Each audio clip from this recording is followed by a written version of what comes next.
இரவு நிலவரப்படி மத்திய தென்கிழக்கு மற்றும் அதனை ஒட்டிருக்கக்கூடிய வடமேற்கு வங்கக்கடல் பகுதியில் மொச்சா சைக்ளோன் நிலவி வருகிறது.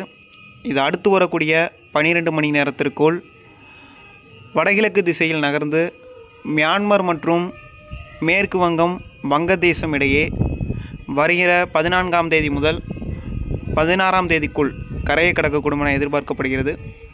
குறிப்பாக மியான்மரின் டெல்டா கடற்கரை பகுதியில் மணிக்கு 175 கிலோமீட்டர் வேகத்தில் காற்று இருக்கலாம் என எதிர்பார்க்கிறோம்.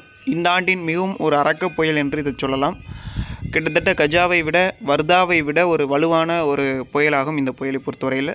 இந்த புயலின் காரணமாக குறிப்பாக மியான்மருடைய டெல்டா கடற்கரை மிக அதிகமான பாதிப்புகளை சந்திக்க இருக்கிறது.